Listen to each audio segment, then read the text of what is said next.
प्यारे बच्चों, एक जंगल में एक चिड़िया रहा करती थी। वो बहुत प्यारी सी थी और उसको अपनी इस खूबसूरती का बहुत एहसास था।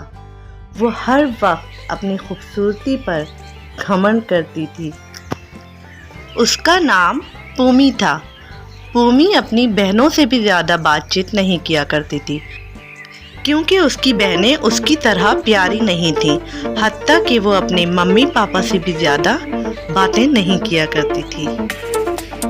उसकी स्कूल में भी सिर्फ 3 लड़कियों से दोस्ती थी, जो कि उसकी तरह बहुत प्यारी प्यारी थीं, और वो सब मिलकर क्लास में बाकी बच्चियों का मजाक उड़ाया करती थीं। पोमी की मम्मी हर वक्त उसे समझाया करती थी कि बेटा पोमी, इस तरह अपने ऊपर घमंड करना अच्छी बात नहीं है। शक्ल और सूरत तो अल्लाह की देन है।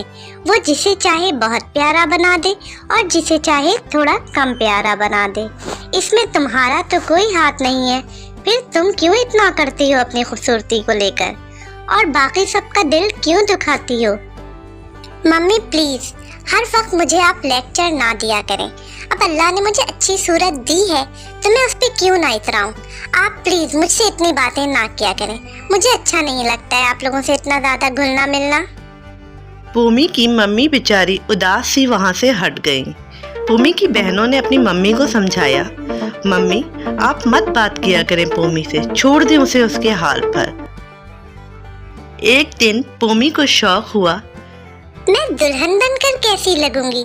चलो मैं तैयार होती हूँ और दुल्हन बनकर देखती हूँ कि मैं कैसी लग रही हूँ।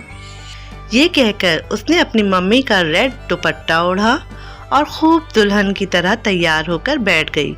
उसे अपना आप बहुत प्यारा लग रहा था। थोड़ी देर अपने आप को हर तरफ से देखने के बाद उसने दुपट्टा उतारा और सोचने लगी, बाहर बहुत अच्छा मौसम हो रहा है। चलो मैं चलकर वॉक करती हूँ थोड़ी देर और मौसम को एंजॉय करती हूँ। ये कहकर वो बाहर निकल गई और घूमने फिरने लगी। अचानक दूर से उसकी नज़र पड़ी कुछ शिकारियों पर, जो कि अच्छे अच्छे प्यारे प्यारे परिंदों का शिकार करने जंगल आते थे। ये देखकर वो बहुत डर गई। वो अपने घर से काफ़ी दूर थी। उसकी समझ में ना आया कि अब क्या किया जाए। फिर उसे याद आया कि उसकी दोस्तों के घर तो यहाँ से करीब हैं। उसने सोचा, चलो मैं चूचू के घर जाकर पनाह लेती हूँ। पोमी चूचू के घर पहुंचकर जोर से चूचू को आवाजें देने लगी, चूचू चूचू प्लीज दरवाजा खोलो, मैं बहुत मुश्किल में हूँ। बाहर कुछ शिकारी परिंदों को पकड़ने आए हैं। प्लीज मुझे कहीं छुपा लो। अरे यार पोमी, मैं तो इस वक्त सो रही हूँ। प्लीज तुम मुझे डिस्टर्ब नहीं करो। अगर मैं उठकर बाहर आई और दरवाजा खोला तो मेरी मामा मुझे बहुत डांटेंगी, क्योंकि वो समझेंगी मैं तुम्हारे साथ खेलने जा रही हूँ। प्लीज तुम यहाँ से थोड़ी दूर और कहीं चली जाओ। चूचू ने अंदर से आवाज लगाई और सो गई। पोमी बेचारी बहुत परेशान हुई। फिर उसने सोचा, चलो मोनू के घर चलती हूँ। वो भागकर मोनू के घर पहुंची और जोर जोर से दरवाजा खटखटाया। मोनू प्लीज दरवाजा खोलो, मैं बहुत मुश्किल में हूँ। बाहर कुछ शिकारी खड़े हुए हैं और वो मुझे पकड़ना चाहते हैं। प्लीज जल्दी से दरवाजा खोल दो। अरे यार पोमी, मैं तो इस वक्त मिल्क पी रही हूँ। ये मेरा मिल्क पीने का टाइम है और मैं बिल्कुल अपनी जगह से नहीं उठ सकती, वरना मेरी मामा मुझे बहुत डांटेंगी। तुम प्लीज कहीं और चली जाओ मदद के लिए। अंदर से मोनू की आवाज आई। पोमी बहुत परेशान हो गई, क्योंकि अब उसके पास ज़्यादा वक्त नहीं था। शिकारी उसके सर पर पहुंचने वाले थे। वो जल्दी से अपनी तीसरी दोस्त नोनी के घर पहुंच गई। नोनी नोनी प्लीज दरवाजा खोलो, मैं बहुत मुश्किल में हूँ। बाहर कुछ शिकारी खड़े हैं और वो मुझे पकड़ना चाहते हैं। प्लीज जल्दी से दरवाजा खोलो। अरे यार पोमी, ये कोई टाइम है तुम्हारा आने का? ये वक्त तो मेरी स्टडीज का है। अगर मैं अपनी जगह से उठी और इधर उधर टाइम ज़ाया किया तो मेरे पापा मुझे बहुत डांटेंगे। प्लीज तुम जाओ यहाँ से, मुझे तंग नहीं करो इस वक्त। ये कहकर नोनी ने भी दरवाज़ा नहीं खोला। पोमी को बहुत अफसोस हुआ।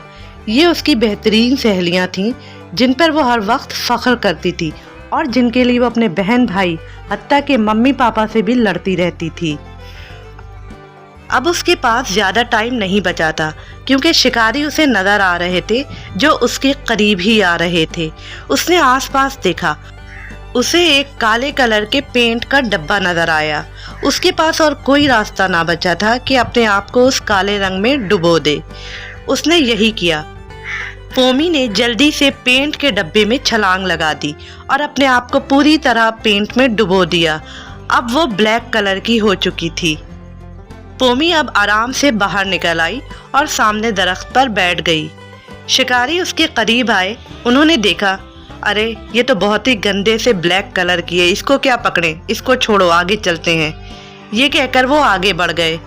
पोमी की आंखों में आंसू आ गए और वो अल्लाह का शुक्र अदा करने लगी। वो जल्दी से उड़ते हुए अपने घर की तरफ गई।